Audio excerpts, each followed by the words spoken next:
Fact number 1, ప్రస్తుతం మన భూమిపైన లార్జెస్ట్ యానిమల్ ఏంటి అంటే అందరికీ తెలుసు, అదే బ్లూ వేల్.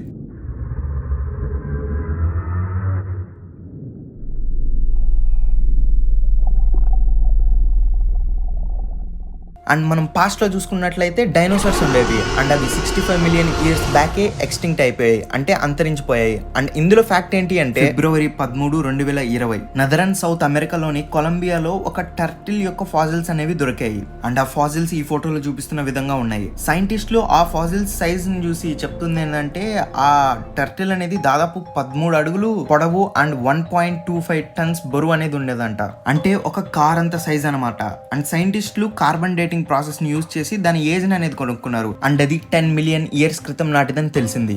ఫ్యాక్ట్ నెంబర్ 2, మనం RRR మూవీలో ఈ ఫ్లాగ్ అనేది ఖచ్చితంగా గమనించే ఉంటాము. అండ్ ఇది మన ఇండియా యొక్క ఫస్ట్ అన్అఫీషియల్ ఫ్లాగ్ అనమాట. ఈ ఫ్లాగ్ ని తయారు చేసింది సచీంద్ర ప్రసాద్ బోస్ అండ్ హేమచంద్ర కనున్గో. అండ్ ఈ ఫ్లాగ్ ని మొట్టమొదటిసారిగా ఆగస్టు 7, 1906వ సంవత్సరంలో పర్సీ బగాన్ స్క్వేర్ కల్కట్టాలో హాయిస్ట్ చేశారు. అండ్ ఈ ఫోటోని చూస్తే మనకు అర్థమవుతుంది ప్రస్తుతం ఉన్న ఫ్లాగ్ రావడానికి ముందు ఎన్ని ఫ్లాగ్స్ అనేవి చేంజ్ అయ్యాయో. అండ్ ఇలాంటి ఎన్నో ఇంట్రెస్టింగ్ ఫ్యాక్ట్స్ ఈ వీడియోలో ఉన్నాయి. వీడియోని లాస్ట్ వరకు చూడండి. అండ్ నెక్స్ట్ ఫ్యాక్ట్కి వెళ్లే ముందు మన ఛానల్ ఏంటో అయితే చెక్ చేసేయండి.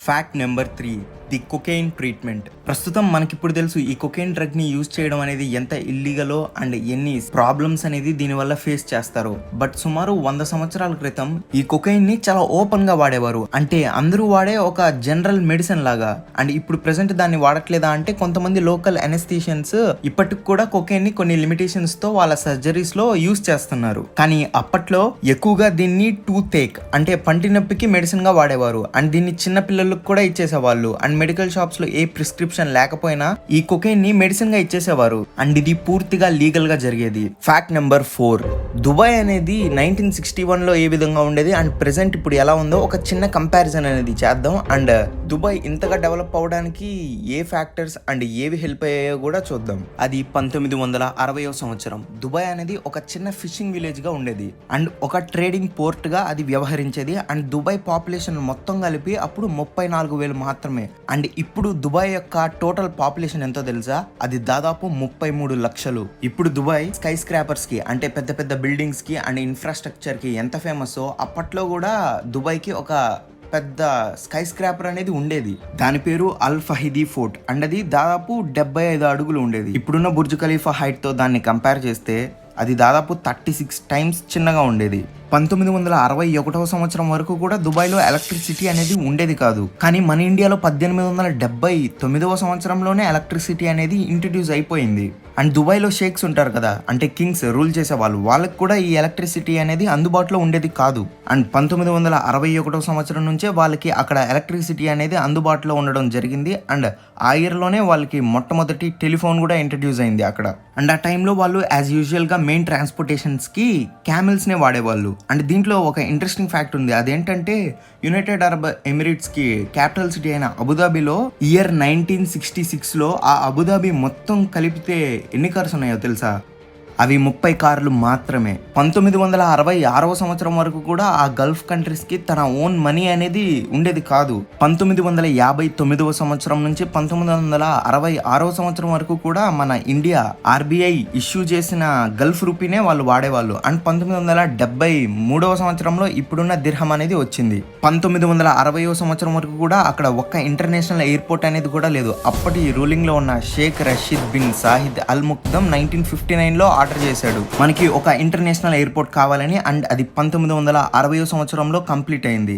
అండ్ దుబాయ్ లోని మొట్టమొదటి ఇంటర్నేషనల్ ఎయిర్పోర్ట్ ఈ ఫోటోలో చూపిస్తున్న విధంగా హార్డ్ శాండ్ అంటే గట్టి మట్టి లాంటి నేల మీదే ఉండేది. అంటే వాళ్ళకి కరెక్ట్ గా ఎయిర్ స్ట్రైప్స్ గానీ ఉండేవి కాదు. ఇప్పుడు ఆ గల్ఫ్ కంట్రీస్ లోని దుబాయ్ గోల్డ్ ఎంత ఫేమస్ అండ్ కొంచెం రేట్ తక్కువ 1966వ సంవత్సరంలో కూడా అలాగే ఉండేది. సో అక్కడ నుంచే చాలా కంట్రీస్కి అనేది ఈ గోల్డ్ స్మగ్ల్ అయ్యేది. అప్పట్లో ఈ గోల్డ్ యొక్క వెయిట్ ని ఔన్సెస్ లో కొలిచేవారు. ఈ గోల్డ్ స్మగ్లింగ్ ద్వారా వచ్చిన మనీ అంతా ఆ ట్రాన్సాక్షన్స్ అన్ని డాలర్స్ లోనే జరిగేవి. అండ్ ఒక్క ఔన్స్ వచ్చేసి 28.35 గ్రామ్స్ అనమాట. ఆ టైంలో అంటే 1966 సంవత్సరంలో ఒక్క ఔన్స్ గోల్డ్ వచ్చేసి దుబాయ్లో $35 ఉండేది అండ్ ఇండియాలో $70 ఉండేది. అంటే దాదాపు డబల్ అనమాట.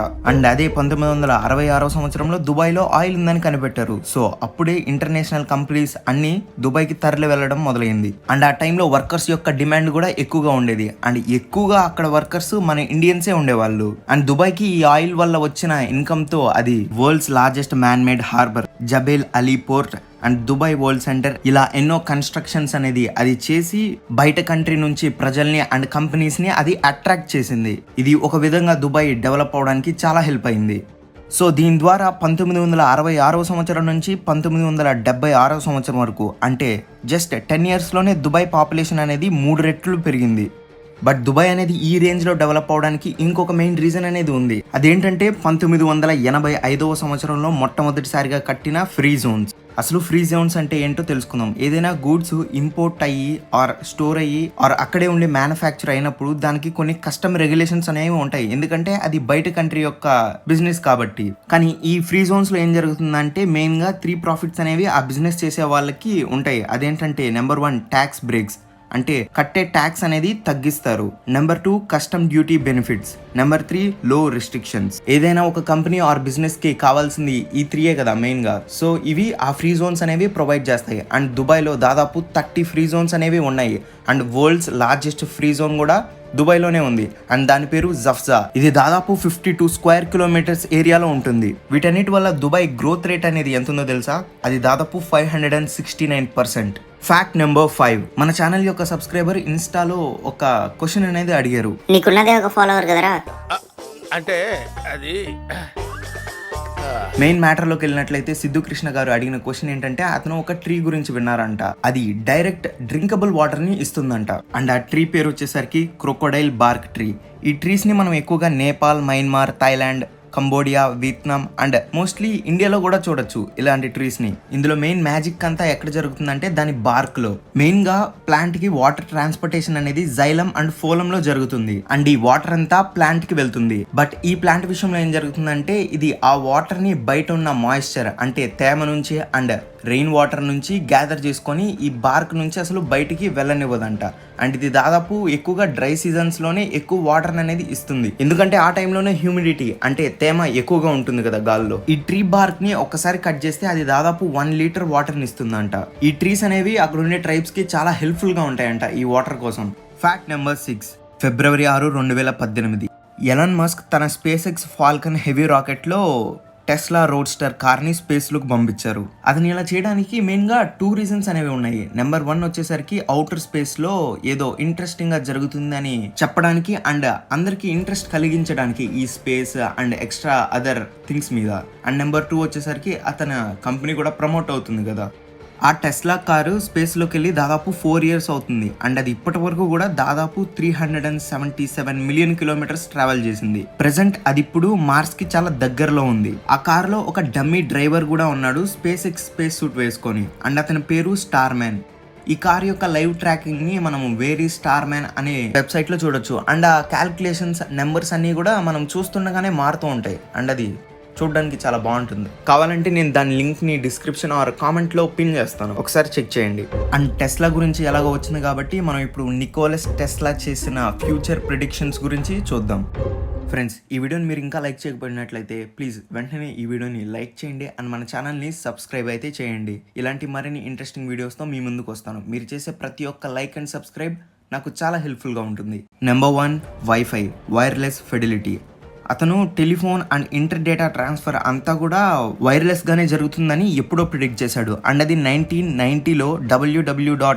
అంటే వరల్డ్ వైడ్ వెబ్ ఇన్వెన్షన్ ద్వారా అది కరెక్ట్గా అయింది. ఎందుకంటే దీంట్లోనే కదా మనం ఏది సెర్చ్ చేసినా కూడా వైర్లెస్గానే మనకి ఆ ఇన్ఫర్మేషన్ అనేది సెర్చ్ చేసి మనకి డిస్ప్లే చేస్తుంది. Number 2 mobile phones. అతను 1926లోనే ప్రిడిక్ట్ చేసింది ఏంటంటే ఈ మ్యూజిక్, డేటా ఫైల్స్ అన్ని డిఫరెంట్ డివైజెస్లో కాకుండా అన్నీ ఒకటే డివైస్లో అండ్ మినిమలిస్టిక్గా ఉంటుందని ప్రిడిక్ట్ చేశాడు. అండ్ దానికి అతను పాకెట్ టెక్నాలజీ అనే నేమ్ కూడా ఇచ్చారు. అండ్ అతను ప్రిడిక్ట్ చేసిన తర్వాత 50 years తర్వాత మోటరోలాలో ఒక సైంటిస్ట్ అనేది ఈ మొబైల్ ఫోన్ని ఇన్వెంట్ చేశాడు.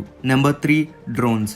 1880వ సంవత్సరంలో అతను ఒక ఆర్సీ కంట్రోల్ షిప్ అనేది ఆటోమేషన్ షోలో ప్రెజెంట్ చేశాడు. అండ్ అక్కడ ఉండే పీపుల్ అంతా ఏమనుకున్నారంటే లోపల ఒక చిన్న మంకీ అనేది ఆ షిప్ ని కంట్రోల్ చేస్తుంది అని. బట్ ఇది వర్క్ చేసింది ఒక రిమోట్ కంట్రోల్ తో, వైర్లెస్ గా. అండ్ ఆయన చెప్పింది ఏంటంటే robotics, wireless technology, logic gates అనేవి ఫ్యూచర్ లో ఇంకా బాగా డెవలప్ అయ్యి అవే ఫ్యూచర్ ని రూల్ చేస్తాయి అని. Number 4 commercial fastest airplanes. అతను చెప్పింది ఏంటంటే న్యూయార్క్ నుంచి యూరోప్ కి మనం జస్ట్ కొన్ని గంటల్లోనే ట్రావెల్ చేయొచ్చు ఈ ఫాస్టెస్ట్ ఏరోప్లేన్స్ వల్ల. అతను చెప్పిన విధంగానే ఈ ప్రిడిక్షన్ అనేది కరెక్ట్ అయింది. ప్రెసెంట్ ఇప్పుడు ఫాస్టెస్ట్ గా ట్రావెల్ చేసే ఏరోప్లేన్స్ లో మనం వెళ్తే జస్ట్ 7 hours 47 minutes లో మనం న్యూయార్క్ నుంచి యూరోప్ ని చేరుకోవచ్చు. అండ్ ఈ ఏరోప్లేన్స్ లోనే అతను చేసిన ఇంకో ప్రిడిక్షన్ ఏంటంటే ఫ్యూయల్ లెస్ ఏవియేషన్, అంటే ఫ్యూయల్ లేకుండా ఏరోప్లేన్స్ అనేవి ట్రావెల్ అవుతాయి అని. అండ్ అది మనకి ఇప్పుడు కూడా ఫ్యూచర్ డ్రీమే. అండ్ ఈ వీడియో కింద గైస్ నెక్స్ట్ వీడియోలో మళ్ళీ కలుద్దాం. Love you all. Thank you.